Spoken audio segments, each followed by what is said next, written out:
Punta lang tayo sa Chrome Lodi. Ayan, tapos muna tayo dito sa may camera. Ayan, makikita natin dito.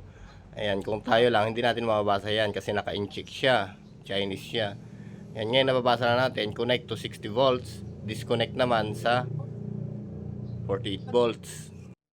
Dito naman tayo, Lodi, hanapin natin yung hard start. Pagka nahirapan siyang umarangkada, o ibig kong sabihin, pag nahirapan siyang umahon, gaya nito, ayan, iba yung language na nakasulat sa kanya, pero pag ginamitan natin ng Google Lens, plug in, hard start. Siya na yan, Lodi, pag didikitin natin mamaya yan.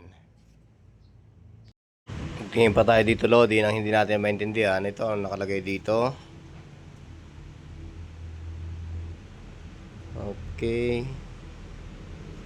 Forward and reverse selection. Siguro pagka tusok mo yan, yung selection niya sa may handlebar mag-iiba, magbabaliktad siguro. Okay?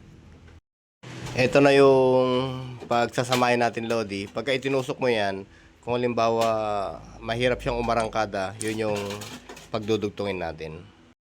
Yung ginamitan natin ng Google Lens, Lodi, para sa translate. Siyempre hindi kasi natin mabasa yung mga nakasulat doon. Nakita natin doon na yung hard start ay nakahiwalay. Tapos sinubukan nating pinagdikit. Ngayon lumakas yung starting niya.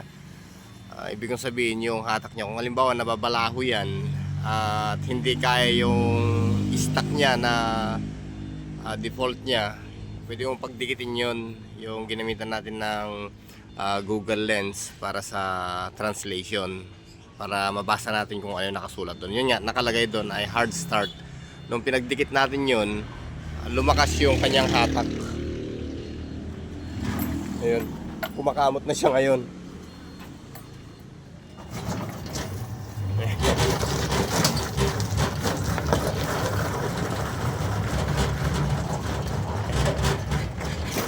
Talagang lumakas siya. Ayan o. Okay.